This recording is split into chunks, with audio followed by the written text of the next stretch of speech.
Hello, good afternoon. Welcome to the speed presentation session. My name is Ryan Locke, and I'm a PhD student here at the Royal Institute of Technology, and I'm not working with the conference.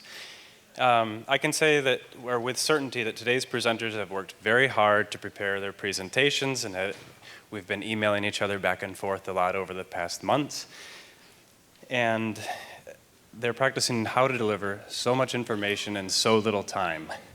So I hope that you will all not only enjoy listening to them, but also find yourselves learning something new or find some new inspiration for the good work that all of you do. We have a very tight schedule for this session. As the name of the event suggests, it's a bit like a marathon. There won't be time for questions, but following, there will be time for networking at the barbecue and drinks event. So to the presenters, you all know it's a high-tempo session, and if you keep the time, nobody misses the drinks. That's motivation. So without further delay, let's get started and go with the first presentation. Hello, friends.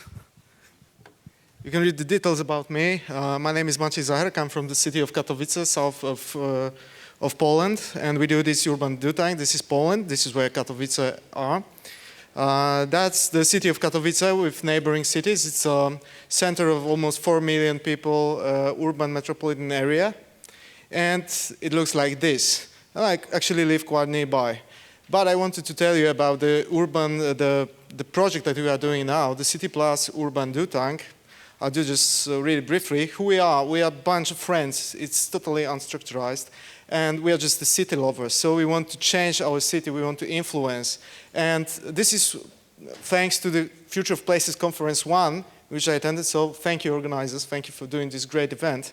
And our goals are make our cities more livable and enhance local societies, this bottom-up movement and everything, sustainable city and society. And what we do, the first thing is finance. The first thing is placemaking, education, because we do have some tools, but people do not know how to use them. So we decided to educate people as well in how to use, for instance, the participatory budget and integrate. That's why it's City Plus, because we want to integrate everyone in this struggle to make the city a better place. And now, get to the point. The first project that we're making is Katowice Places.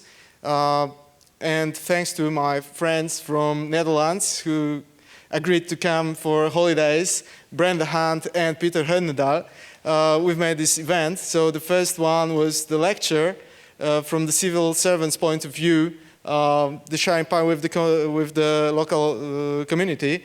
This is Brenda Hunt in the library in the city center in Katowice just last week.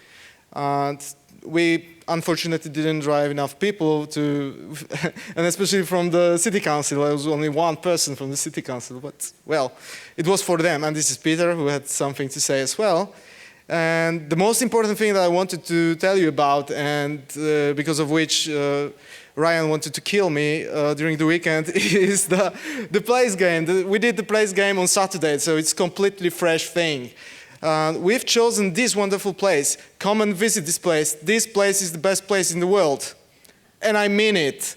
This place was, this is Nikiszowiec, the coal mining settlement in Katowice, Poland. It was built 100 years ago as the off-the-grid sustainable city in a human scale. And it was built by really greedy people who wanted to make money and use human power.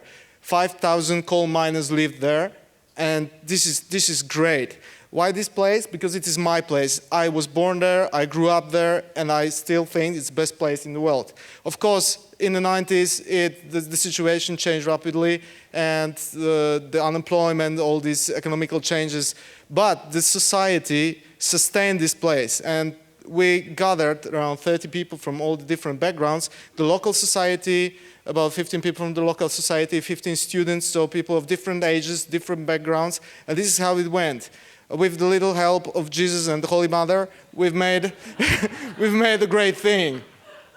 So here we are, walking through the streets of Nikiszowiec, checking the places with the PPS cards and doing the evaluation process. You can see the different people here. Here's me with my father. It's great. Yeah, for the first time, for a long time actually, he decided to work with me. I always wanted to work with my father. And actually, a little placemaking is taking place. This is amazing, we found it. The people are doing all right. They need it and they feel it and they are doing it. And now, this lady over here is like, I don't know, 120 years old probably, and she's from Chicago. And she's a journalist from Chicago. And she came there specifically for us, I guess, I hope. And this is my daughters, they were there as well, and they also took part in it. And look at that. This is the most important piece, the mix. We got the mix of local people and the students, and the outcomes were really great. This is the group work afterwards. You see, and she's actually taking part in it. That was amazing, the diversity of the people, and everybody was equal. That was really, really cool experience. And this is the presentation, and that's what we love the most. Because this guy is a student from the local university, and this lady lives there since like, I don't know, since she was born there, and she's indigenous, she's from there. She's Silesian from the local society. And she told us the best quick win that we could come up with. Just mow the lawn. Just cut the grass and that's it. Yeah, the priest has the machine and we're gonna do that. Just immediately, just go there and cut the grass. That was great. This is our group. It was an amazing experience and I really want to do that again, and I really recommend you to do that in your societies because it is great. And thanks to all of these people, this is Plus, everyone, local companies, local organization and Placemaking Plus. Once again, please thank you to Brenda Hahn and Peter Grunendal, who's helping me a lot, and thanks to you guys, and thanks to you organizers, you're doing a great job, and just enjoy. Thank you very much. Thank you, and follow us on Twitter.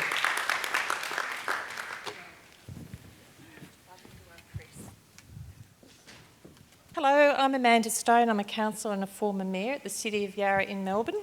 And I'm going to describe a part of our municipality which is probably one of the most interesting and challenging from a public space perspective, and how we addressed some of those issues. Those very cool young people on the right, there were hundreds of them gathered a few weeks ago in a very new pocket park to watch a fashion show put on by a group of asylum seekers and refugees on the left. And what was most interesting here really wasn't just the fact that these two groups were gathered together in a new park and really making great use of it. But 3 years ago it looked like that. And this whole precinct in Smith Street, Fitzroy and Collingwood, for anyone who knows Melbourne, is an area where people only until recently really went if they had to. It was really lifeless and not very interesting at all. A little bit about Yarra, but Yarra is an inner city municipality. It's a little bit like here. There's a lot of industrial building stock which is in the process of being converted to high density and very expensive housing. It's culturally a very diverse area. It's socio-economically polarised. There's a lot of public housing. There's also some of the poorest people in the state live there, many asylum seekers and refugees, but also we have some of the wealthiest and most well-educated people in the state. It's a home for the arts. I like this picture. It's the public housing towers lit up by a projection festival, and all of these sort of groups are in the same very close area. It's also got a strong history of Aboriginal settlement for many centuries, obviously. The Aboriginal people moved out during slum clearances in the 1960s, but they come back to meet and gather in the public spaces because it's a very culturally important place to meet. Many are from the stolen generation, so they come to find friends and relatives in the street. The area is also a focus for the gay and lesbian community. So there's many, many factors and many groups at work there. The public space that exists is contested and the dynamics of its use are very complex. Until recently, there's been an issue with public gathering and drinking in the spaces by some Aboriginal people, but also other marginalised groups and homeless people. And that's created a real challenge for the council, for businesses and for the police, particularly with this increased population living in apartments who expected access to quality open space. So what did we do? Some of the challenges there. Very little open space in Yarra, by the way, 0.2 square metres per person in this particular area, which isn't much. So we engaged in a really big community planning exercise, bringing all these groups together, the police, residents, businesses, employees, community service organisations and the Aboriginal people to try and understand how they viewed the public space, how they used it, how they shared it with each other and what they actually wanted from it. And by doing that, we used a number of engagement tools, but by doing that, we actually started a discussion amongst all those groups, which kept going despite the council for quite some time.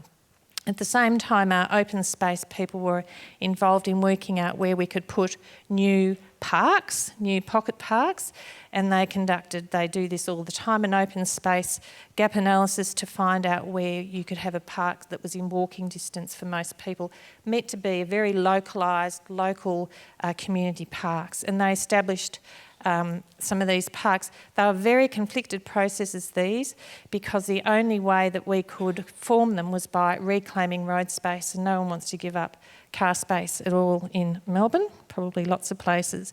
But we worked through those conflicts, and the high levels of community engagement meant that people are now stewards of those little parks locally. So we ended up with 4 new pocket parks, and these are some of them. Road space converted to pocket park. They do have more people in them than this. Road space, pretty pocket park, car park, converted to pocket park. And we also commissioned public art to fit in with the arts precinct as well. You can see seating and lighting there as art, projection art and so on. And what we found was that having created this high quality, quite beautiful public space in some ways, that the community started to see this dead, lifeless area and contested area in different ways. And they started coming up with great ideas for events and activities in the space, and they just took over. And the council was actually able to facilitate these events. There you can see police, lawyers, Aboriginal people, homeless people, residents, business people. They all got together and organised this fantastic Indigenous music festival that's now an annual event in the area where the public drinkers used to gather. A local businessman organised a pride fair to celebrate the contribution, in one of the pocket parks to celebrate the contribution of the gay and lesbian community. There have been festivals, markets, pop-up art, performances, installations, all sorts of things taking place in the parks and around them. It's been quite phenomenal. It's a safer place now. The police have reported that they used to have 6 to 10 call-outs for public behaviour a day. It's now 1 to 2 per month. 30% reduction in crime overall. Still contested spaces, but because we engaged the community really early in the process and they're really flexible, we found that the different groups are using them in overlapping ways over a 24-hour period.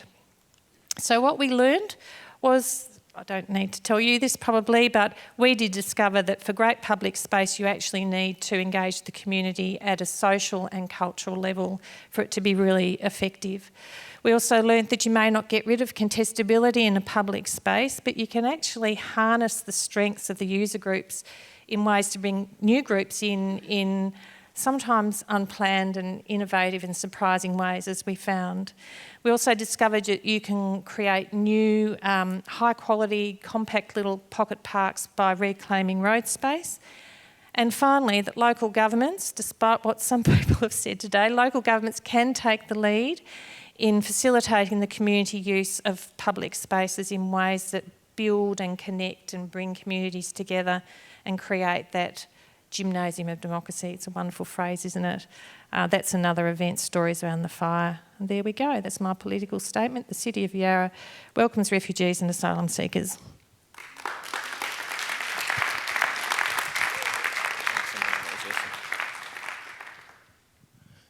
Hi, good afternoon. My name's Joe Mulligan. I work for a not-for-profit design and community firm called Kunkui Design Initiative, KDI. We're based in primarily Nairobi, Kenya, Stockholm, and Los Angeles in the US. Today I want to talk about our work in Kibera, Nairobi. Kibera is Nairobi's largest slum, extremely dense, It's a political landmark, a huge constituency. There are big security issues. Access is a problem in areas. 200 tons of trash going into the river every single day, and a large vulnerability to fire and flooding. But despite these challenges, Kibera is an amazing place. It's a place of incredible informal economy, a place of entrepreneurial activity, and a place of amazing pockets of community action and resilience. So we started working in 2006, 2007 in Kibera, trying to build on the positive things that exist, contribute technical skills to the community's ideas about how they wanted to develop their space. And so we used public space as an entry point to try and tackle some of those issues. And in very small spaces, maybe the size of this stage, but we also had the idea of how we could develop a network of spaces that would work up through the waterways of Kibera and lead to some greater scale of impact. So we started in 2006, 2007. This is our first project before. This is the project finished in 2010. The second project started in 2009. This is the project finished in 2010. I won't go through them all, but to date we have 6 completed, multifaceted public space projects and facilities, and we're in construction on the 7th. And so it starts to approximate, in some ways, this idea of a network building up through the waterways of Kibera. I want to talk about the process because I think that's what's interesting here. It's based fundamentally on consultation, participation, and engagement. We start with a request for proposal process which goes to the whole of Kibera and says, have you got a project and a space that you want to develop, and does it have a publicly orientated outlook? We work with local government to get agreement on land, which can take up to a year. And then we do the fun stuff, design, going from ideas of how the place currently is, a garbage dump, looking at the resources we have, the programs and the physical features that can take it to where we want to be, prioritization and voting until we get to a list of programs and facilities and management structures to take this project forward, and supporting the groups in the types of programs they're looking to run. Mobilization, cleaning up the site, enabling infrastructure to develop flood protection, and then design and construction, and sometimes it turns out a bit like the designs. And then we work with the groups for at least 12 months afterwards to support the sustainability of their businesses. Integration of different sectors. All of these projects have multiple physical, social, and economic components, and these pieces work together. Also, we build flexible structures which can change and adapt over time to different programs. Networking is very important internally to the groups. We have a compressed earth block training scheme which runs between projects. Ladies from the different groups run craft cooperatives together. And we start to have this network of groups which support each other. And so there's a physical connectivity between the sites, but also an idea of social connectivity as well. We also work on the interface between the informal and the formal city, so all of our projects connect to municipal infrastructure where possible. And we've started working with Nairobi Water, which is the water utility, on enabling connections to municipal infrastructure. So it's kind of a peck on the cheek with the city. It's not quite a full kiss yet. And we're also working with the Ministry of Environment on issues of urban flooding throughout the settlement. We've taken what we've learned in Kibera and Kenya and now started to apply it in Haiti, in Ghana, and most significantly in several projects in the Coachella Valley of California. And these are just a few shots from some of our projects in California. That's it. Thank you very much.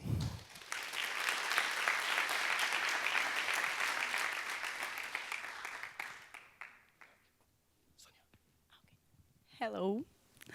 I'm Paula, I'm from Brazil, and I'm working in the placemaking field since 2011, and I'm gonna present what we are doing in Brazil. Actually, in 2013, we had a huge street manifestation. We didn't have this kind of manifestation since the 90s. What happened was the World Cup We saw a lot of corruptions, and we were fed up. I think we woke up and we said, okay, we don't want huge money for stadiums, football stadiums. We want a better city, better education, better streets, bicycles, and a lot of things. So this is a photo of Brazil, like all the main cities. We were a country that are car-oriented and big companies oriented. We are not thinking about people. So after the manifestation, a lot of cities start to change. We're beginning a daily cycling revolution and a pedestrian and a people city revolution. So this is some examples of what we are doing. This is a cultural center that are stimulating people to go to the parks. And we started not as a not as a food truck events. We start with food bike events that are more sustainable. We have a lot of squares that are abandoned, so the communities start to build benches to sit. Here, the artists they have a big they have a big hole in the placemaking field. So the mayor didn't get the abandoned cars out, so they transformed.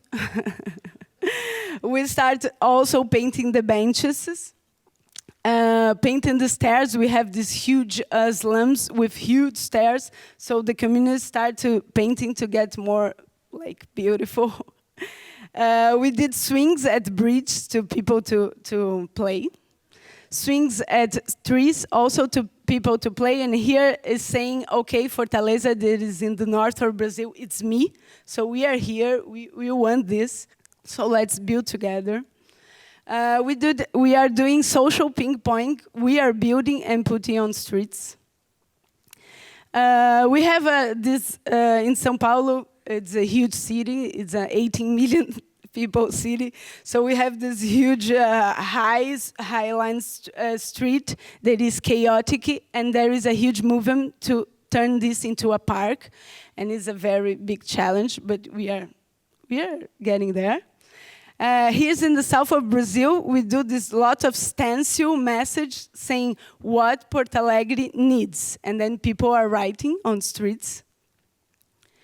And then 4 years ago, I also found an organization to help in this field that called Culture Connection, and the goal is to bring life to public and culture spaces. So here is a project that we did in a very abandoned museum in Brazil. So how to turn this museum that is a public space in a meeting and gathering live place. So we start with all free entertainment with concert, video mapping, public occupation. We did a lot of interaction. We saw that when the community is interacting, they feel part of it. So it's very, they feel live and it's get a sense of well-being, being part of your city. Also, we are showing exhibition about what we are doing placemaking on streets. So help people to get inspired. We did a lot of creative workshop. This is like urban bandage. So we have a sidewalk problem with a lot of holes. So let's put bandage to maybe the public mayor can see that, okay, we have to work on that. Food markets, we discovered just a few years ago that they work very well, so we started doing in museums and streets. And was successful. We saw that, okay, people really liked this. So in 2012, in one day event was at 100,000 people. And in 2014, 4,000 people at the museum. So it worked. And then we were doing a lot of community engagement, like of paintings, lighter, quicker, and cheaper strategy. So like this community, they didn't have places to kids to play, so we did with a spray a football field. And also they didn't have a sidewalk, so we built it, we painted with them. And then we had the signalization to car to go slowly. Also, we are teaching them like how to recycle because we have a huge garbage problem. We were doing like open air cinema at squares to encourage people to go outside, because if you don't go outside, it of course is a dangerous city, and then it gets more dangerous. And we are doing at streets and square a lot of workshop, arts and music. So is this, I feel we are really baby borns and we are in the beginning of the place making, but the good news is that we woke up and we are speaking for ourselves.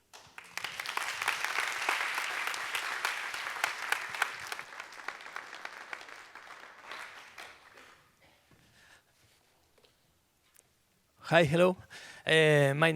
My name is Emiliano Espasandin. It's very honor to be here and also share this space with Andrés Bortagaray that is there.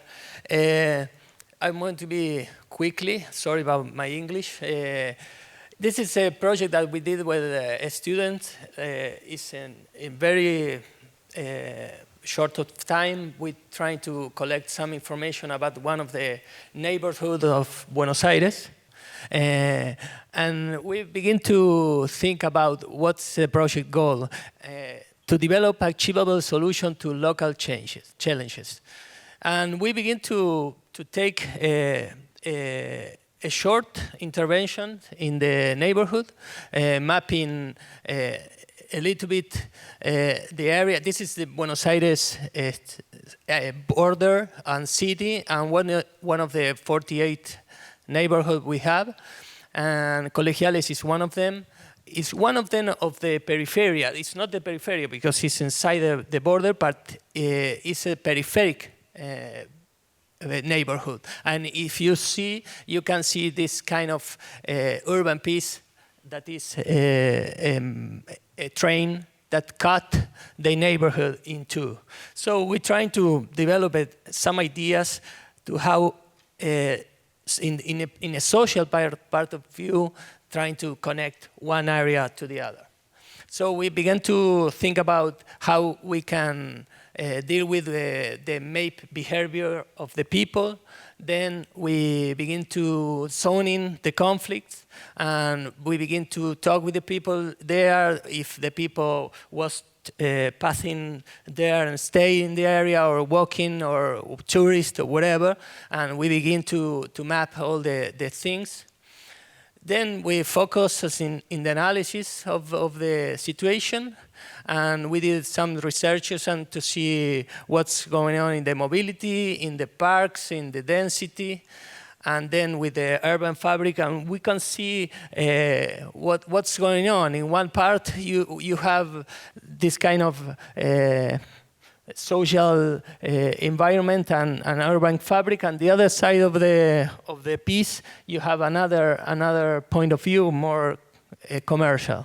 So we begin to think about the time that you spend in one way or in the other side, and we measure that, and we take the time of each of them. So we begin to deliver idea. We are only sharing a few, only 4, but there are many. The idea was that the ideas or the solution was cost very little, or in the other way, if it's take a longer term solution, can be achievable, and also with a minimal amount of money. So in this case, we think about an old bridge that was really in bad shape. We only add another piece of bridge to open a space. Just under the bridge, we have this kind of situation that we have abandoned train cars. So we begin to think about what kind of solution we can do about that, and we turn on the new use of the train cars. Then we see a part of the neighborhood that almost is very unsafe because no one can walk in the night there. So we begin to see a way to come with a temporary fair, artist fair, and we can do some in this sense. And also one of the things that I really like in our city, if you see in the top left of the slide, you can see some taxi guys that always go to that piece of street and they take your coffee. That's something that is very common in our country and also in Buenos Aires in the neighborhood. And the idea was trying to give that right to have a space, but not only for the right to be there, but also to have an opportunity to give security to that block, because that is a way that you can manage that. So we can try, one of the teams of a student come with the idea of why don't you put a taxi truck, deliver things, not only for the taxi, but also for the people who there. So the last part, and I'm going to be very quickly, this is Mar del Plata, one of the nicest cities in Buenos Aires. This is one of the very commercial street and very useful street. And the other side is Preciados in Madrid. This is something that is going on. And this is something that I don't hear a lot here in the forum. It's the space that you are not a public space, not a private space, the space that is in between of both. And that thing is something that for me, I'm really obsessed with that, because something is going on with this development in all over the countries and all over the place. And you can see that the street is like this. And we can show examples. This is in Buenos Aires, but we can do these kind of things in all over the places. So I'm really concerned about. So we begin to sort also a site of when you have a problem. One of the things is put a bomb to the wall and begin a construction again. But we can not to do that. But the idea was to try to develop some ideas, of course, to get the sense. This is a shopping mall in the other side, and you have 300 meters from here to the other point with nothing, and nothing happened. And this is open 3 months ago.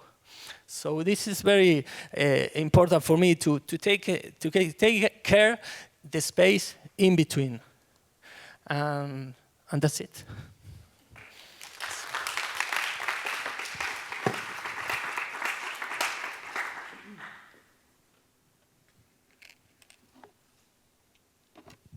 Hello. I'm going to speak more about a current state of play of built environment in my country regarding public spaces.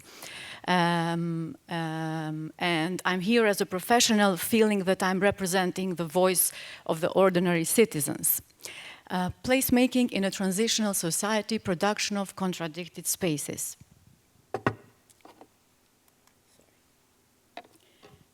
So, starting with what was stated to be an essential component of urban design, which is understanding the relationship between people or society and their environment or space. My paper engages critically about placemaking in a post-socialist, post-conflict socio-cultural and political circumstances of transition in the Republic of Kosovo as part of the Western Balkans. This is viewed in perspectives of local ownership, local institutional ownership, local responsibility and willingness, rather than of international community-driven initiatives and efforts, which relates to the matter of sustainability in longer terms.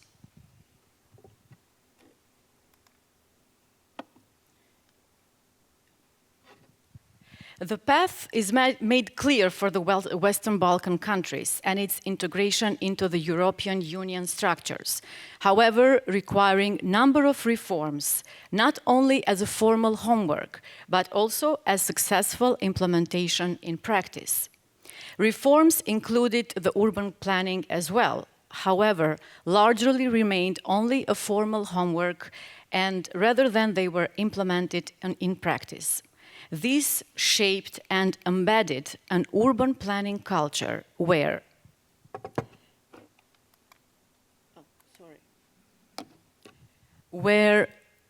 people are extremely suspicious to any collective and collaborative action reasoned by better futures, and where community-based, people-friendly planning is still rather wishful thinking. And it is characterized with a strong international community presence and involvement, overall dependence on the international community, defeat of planners, architects, even civil society to a large extent, to the political, business and personal interests, culture of formal drafting of plans and formal public involvement, lack of a forum and a platform for critical discourse, and where ordinary citizens are hardly familiar with the right to the city.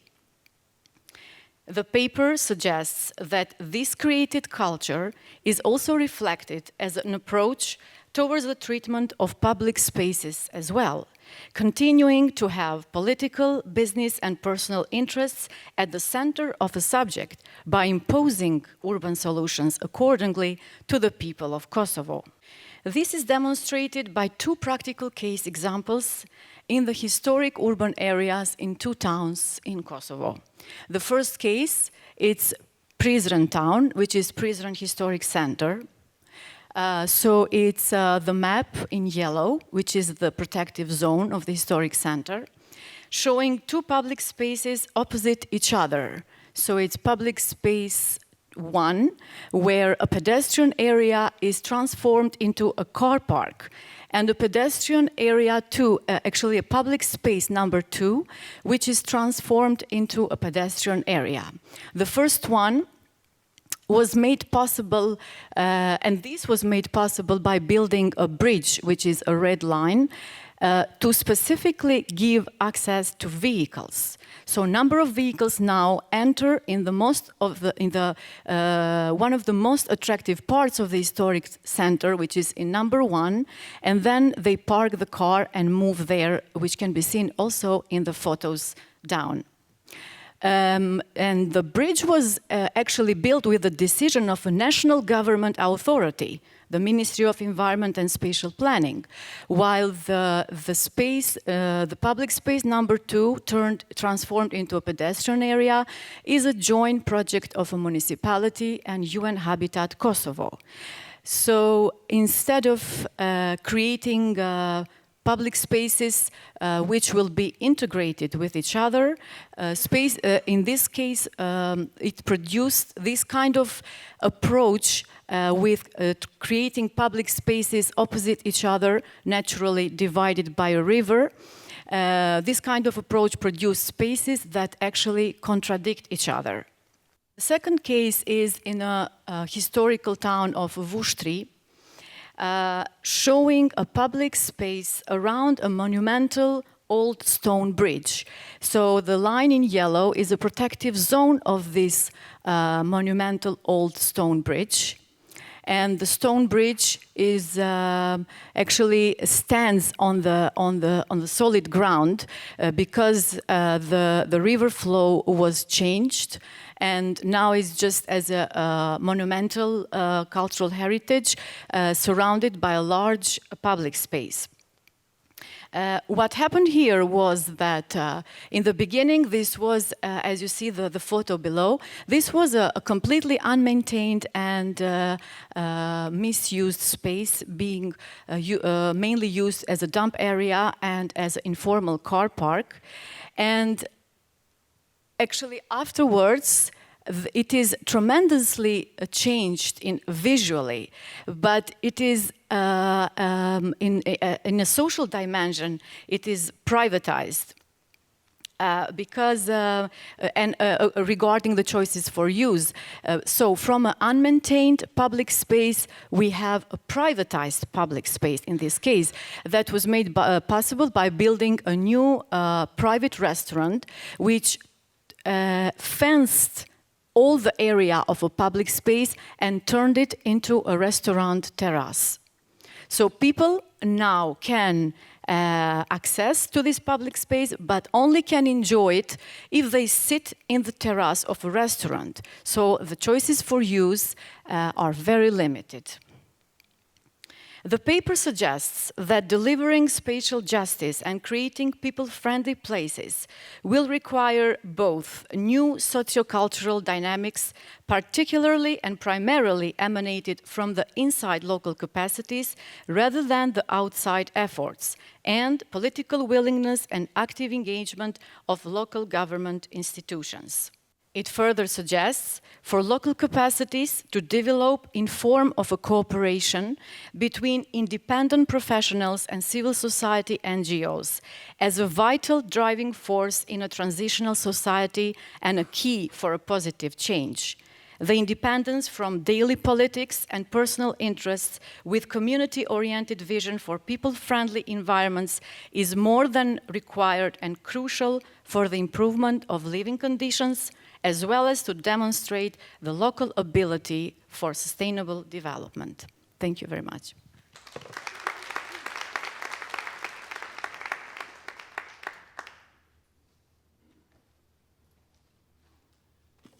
Hello, Asma Ibrahim from Palestine. I will present placemaking in Palestine, Area C. First of all, I will briefly talk about the historical background. After the two wars of 48 and 67 between Palestinian and Israeli peoples, the historic Palestine was divided into Gaza Strip and West Bank for Palestinian people and the rest of the land for Israeli, this land. And then, as a part of peace process, West Bank was divided into three areas, Area A, B, and C. The focus of the presentation is Area C, which represents 60% of the West Bank, and it is controlled by Israeli authority. And it's the area where over 500 Palestinian communities are living throughout this Area C. And 70% of Area C is included in regional plans of Israeli settlements, while it faces over 300 or 3,000 demolition order from Israeli side. Less than 1% of Area C is planned for Palestinian communities, while 20% of this area was planned for Israeli settlements.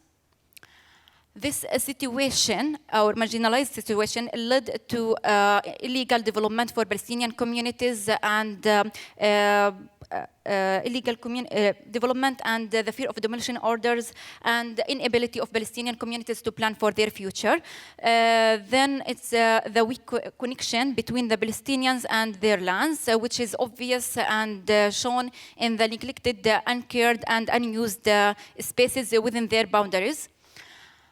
As a result of that, UN Habitat developed a program planning support to the Palestinian communities, through two main approaches. The first approach was preparing local outline plans, and the second approach, community design schemes through placemaking approach. Since the preparing local outline plans is consuming a lot of time, we need more than 100 outline plans for Palestinian communities in Area C, and it takes a lot of time. Three or four outline plans already authorized by Israeli authority, and then we should look for alternative approach to enhance the qualities of shared surroundings of Palestinian communities in Area C. That's why we adopted a placemaking approach. Then UN Habitat applied the placemaking approach in 14 communities in Area C throughout the West Bank in order to enhance the identities of Palestinian communities and to promote the ecotourism in these villages based on studying and analysis of the local context. The process is bottom-up approach, adopted bottom-up approach, and where it can be in, where communities or local communities can be involved from different groups, kids, women, men, work together to decide their shared vision of their villages. Then we tried in these workshops to understand the social landscape as much as the physical landscape, and translate all these ideas into design agenda, and then translating this design agenda into illustrative sketches.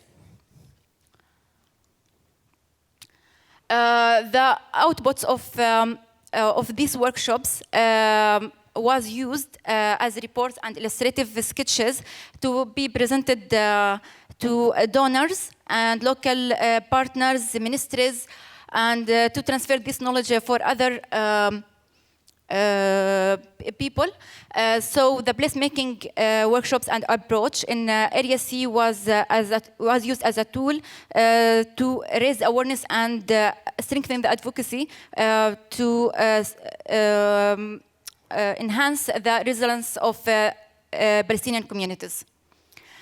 As a result of that, UN Habitat succeeded in having funds to implement 4 projects in Area C, demo projects, which is ranged between implementing sidewalks and improving public spaces around the schools. This is one of the projects implemented in Area C. Demo projects. It's a very simple projects, but using local materials and local skills. The process aimed to empower people. So we, to implement this project, we implemented this project through community contracting. The local council who hired the contractor and supervise the work. And at the end, I want to say that the placemaking process is, or the placemaking approach is about a process, a transparent process where we can bring all donors, local communities, and experts together to have the shared vision. And this is what make this project happens. It's not about just design. It's starting from design and implementation. And when people have the sense of ownership, they can maintain these projects. And thanks.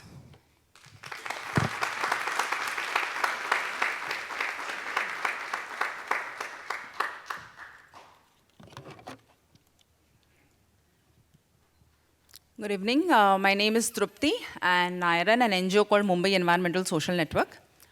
I'm going to talk about Mumbai. Now, Mumbai has a population over, it's a huge population, and 50% of Mumbai lives in slums. About 25 to 30% housing is dilapidated, old. And by 2020, about 24 million people are going to live in Mumbai with a very high density. Now, the city as a whole has very bare minimum public spaces and amenities, and for poor, virtually almost absent. Now, we have done a project in one of the areas, which is close on the periphery and close to a dump yard, a city dump yard. Now, this area which you see is about 1,300 square meters, serving a population of 200,000. It is a government-owned land. And this was a state, we know that The open space is scarce, but yet abused. Basically, it had tall compound walls, naturally a safe haven for the drug addicts, used as a dump yard by the community, lights broken, and thus very dangerous. When checked with municipal corporation, it was last developed in 1996, almost 15, 20 years. Why were they not developing? So basically, they said that they are discouraged because even if you develop, people are going to vandalize it, so why develop? So that was an easy way out. And also, then the community as a mute spectator, that was their reasoning. The challenges in this area is inadequate public facilities. I would say keeping public facilities in short supply. Now, this forces residents to adopt illegal ways and thus seek protection and patronage. Lack of collective responsibility towards cleanliness in the area, and public space development naturally is a low priority. Now, community dynamics in this area is naturally people are not going to trust in government, NGOs, elected representatives. Ghetto of poverty, because this is all, poor area on the periphery, naturally increased criminality and vandalism. Always under obligation. The community feels always under obligation because they have illegal ways, to survive. So they have generally lost voice and vision to demand for collective good. Because we were wondering why they are not forcing their local representative to perform, but they have lost that voice. So my organization took an initiative, which was supported by UN Habitat. Basically, the goal was to instill collective responsibility towards its positive use and upkeep. The first step, because our organization was an outsider, so we wanted to build relationships. So it was through various different activities, like we took up a clean campaign and various other activities, also to initiate dialogue on what kind of a space they wanted. So this was the kind of a space before the construction started. What local community wanted, and we spoke to various groups. They wanted majorly the space for small children. They wanted to stop drug addicts. No seating along the roadside because they wanted to stop men ogling women. So no interactive edges.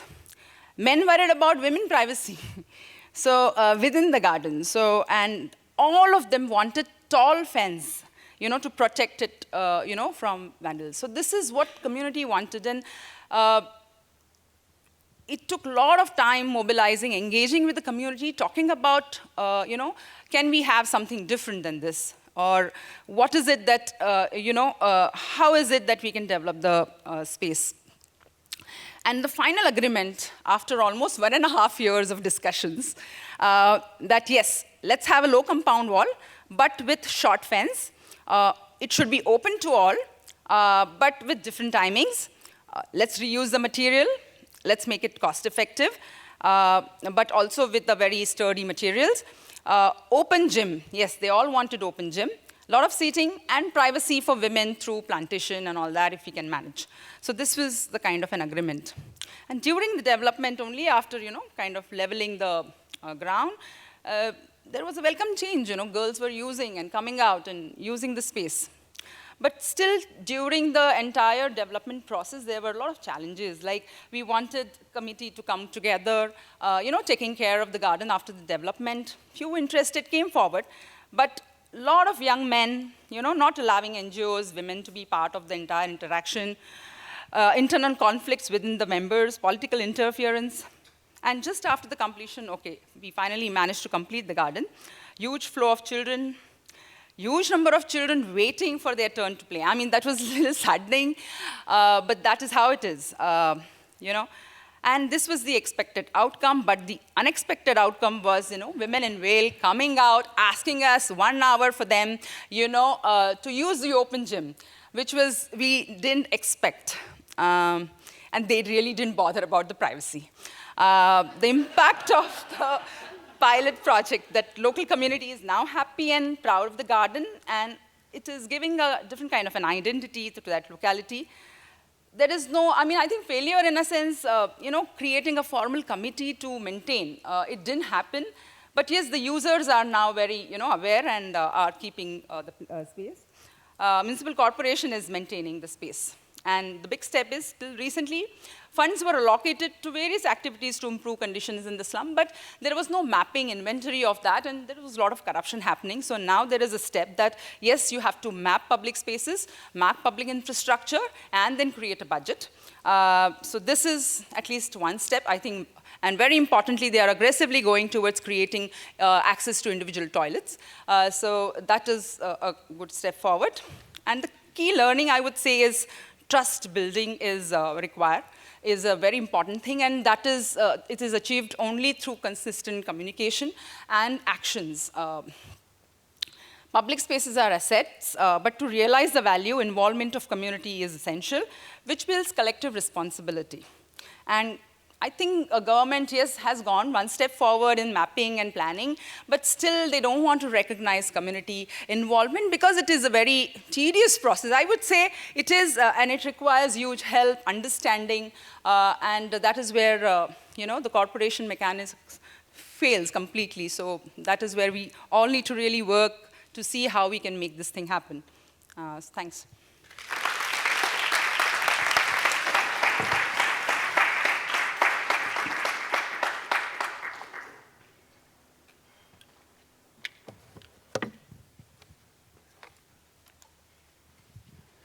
Hi, my name's Ryan. I'm co-founder of an organization called Gap Filler in Christchurch, New Zealand.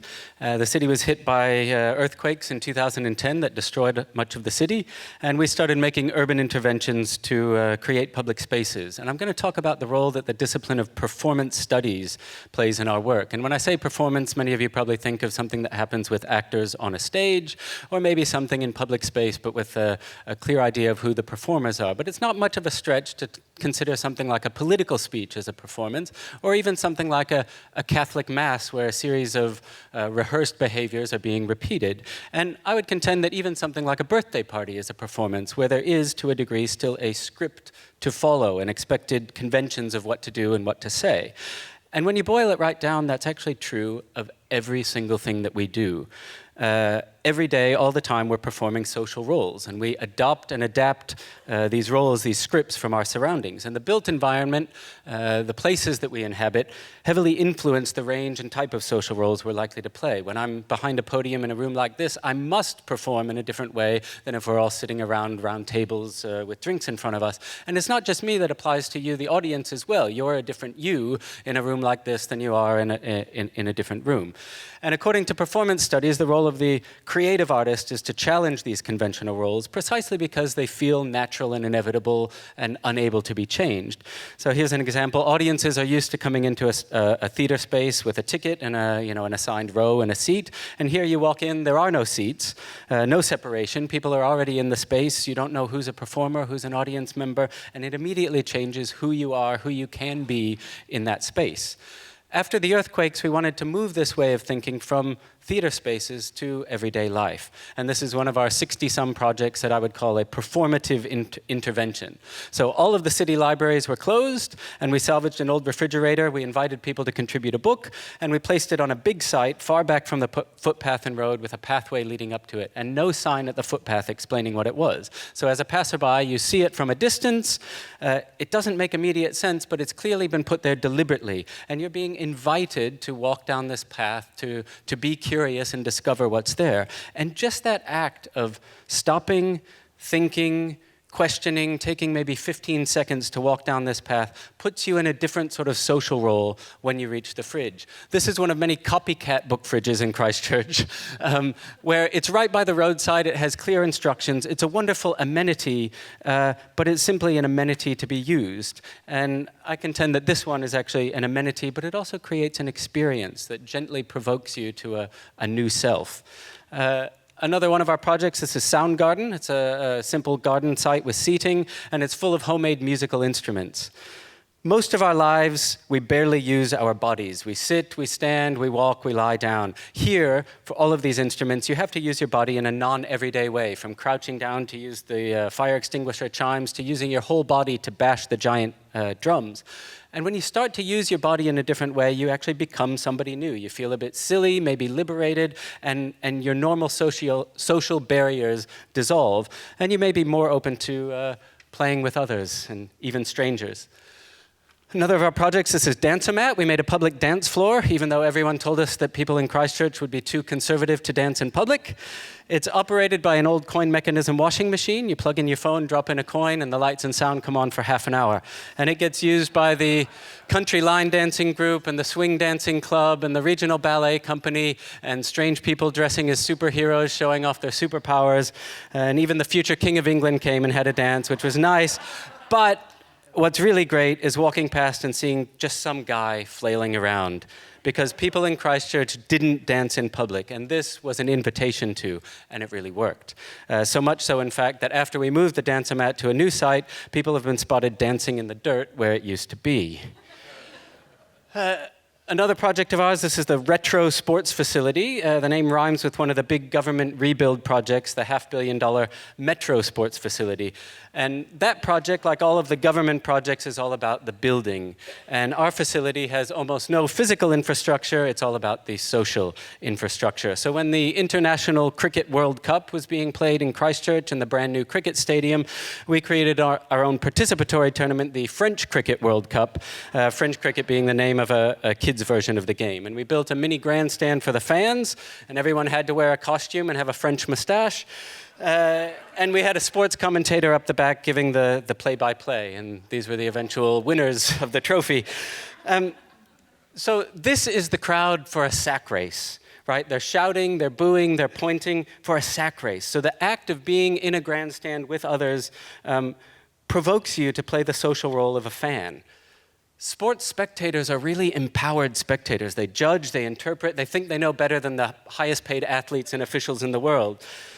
This is political theater maker Bertolt Brecht. He wanted to change society, and he wanted that mode of sports spectatorship in the theater. He wanted audiences to judge the actions of his characters, to say, this should be different, that should be different, to shout and cheer and get involved. And we wanted to bring that mode of spectatorship into city life. So we took our grandstand on the road, and we parked it somewhere in the city and started commentating everything that's happening. Construction, demolition, people walking their dogs. And like cricket commentators, we provide background information, statistics, opinions of what's good and bad. And soon, we're getting regular crowds along. And what are they sitting here for an hour watching? An empty field, where one of the big government projects will be built, but nothing's there yet. And they're listening to commentary about construction costs and zoning regulations and interviews with the government project managers and the manager of the striptease club that you see in the background. And here we are watching a dangerous traffic intersection and keeping score of the traffic violations. Where else will you find 30 members of the public cheering along to the commentary of a traffic engineer? So while the grandstand itself is not co-created in the conventional sense, we use it to provoke an empowered mode of spectatorship about architecture and urban design. So by thinking about the social roles that people perform in their lives, we facilitate people to become avid and involved fans and players of civic life. Thank you.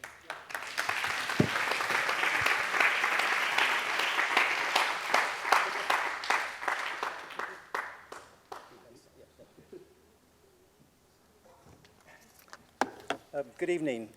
First of all, I noticed we've talked a lot about paradigm shifts, and it seems to be one of the new paradigms in this world is that the old people go last. And I think that's how it should be. There's been some great stories here today, and I've certainly learned a great deal, so it's a great pleasure. I want to take a few minutes to talk about an imaginative model we developed in Washington as we began efforts in the 90s to make downtown into a special place. Let me start first talking a little about Washington, which you may not know. There are a number of states in the United States. Washington is not one of them. It's very interesting. We have a particular problem. We're about 70 square miles. We're not part of a state. And 5 different times we've gone bankrupt. My story starts during that period of time. 40% of our population lives on or below the poverty level. So we have some very significant needs we have to deal with. The area that I want to talk about is downtown Washington. It's an area in which we've established a business improvement district, and I'm not sure you're familiar with business improvement districts, but these are structures that are created in the United States. They're permissible in our law. They exist now in many other countries, but they allow us to essentially create an assessment in which private property owners vote to assess themselves over and above what they pay in their normal taxes for public space management. So we are, in effect, a kind of privately financed and managed, privately financed public space management NGO. In my case, I got started with about $6 million. Today our budget's up to about $11 million. When we got started in 1997, it was a time which the city government was recovering from bankruptcy. We had over 38 surface parking lots. 75% of the people considered coming downtown unsafe. And if we had a brand at that time, it was dull, dirty, and dangerous. Things have changed. Over the last 15 years, the parking lots have all but disappeared. There's been over $12 billion of new development, 2/3 of it devoted to mixed uses, 60,000 new jobs, and along the way, we rebranded ourselves as vibrant, inviting, and smart. And the economy of the center city has led to the revitalization of the entire city. Today, there is a $1 billion transfer of net fiscal benefit. And what that is the difference between the taxes that are generated in the center city and the services, the cost of the services. And that money goes to support the city's progressive social agenda of universal health care, early childhood education, and affordable housing. Early on, we developed a model which we could try to help explain how we would get there. We called it the hierarchy of place. It could be just as much a continuum, it could be a matrix, but the purpose of this was to demonstrate there were some basic needs that have to be attended to before you can actually sort of rise to a level in which you become special places. We wanted to take all the elements that went into placemaking, which include planning, researching, designing, animating, marketing, sustaining civic and public engagement, and tried to render them in a more organized and systematic way. The idea was to present the notion that you had to build on certain basic principles before you could move to a higher level of activity. And this is built upon a model of a humanist psychologist named Abraham Maslow, who in the 1950s developed a kind of similar concept. It's simplistic in some respects, but it's an attempt to deal with the fact that human beings have to meet basic needs, starting first with food and sleep, then safety and security, and after that, they can establish feelings of emotion, and ultimately, they can achieve levels of self-esteem and selfhood. Our model, in a similar way, works in a same kind of progression. Our idea was to give people a sense that you had to move from clean and safe up through welcoming public spaces, attractive environments. We could then program it, we could get the economy moving again, and ultimately, we could have a very special and specially branded place. So in order to get there, we had to start with some very basic things. We had to make sure it was safe. And these are some of the more than 100 people who we hired to help us do that. We had to make sure it was well maintained. We had to make sure it was very clean. Beyond that, we were then able to move to the next level. We could begin to program it, it could become attractive. And we would design it that way so people could get to activities. We began to put in various kinds of things like holiday markets and public markets to make it possible for people to really enjoy the city. We then added to that great festivals. In fact, we've now become the sponsor of the National Cherry Blossom Festival, which is something for which Washington is well known. And beyond that, then, we could begin to sort of bring together the museums, we could bring together the businesses, and ultimately, we were able to sort of establish ourselves with a new vision, and that's essentially that we're a remarkable urban experience. I think the point of my presentation is essentially make everybody aware that essentially placemaking is a complex experience which requires the integration of many modes. It's a complex experience because it's a human experience. And in that light, we have to remember that it has to be continuously managed and monitored so we can get the maximum contribution we need from our places and make ourselves into great cities. Thank you very much.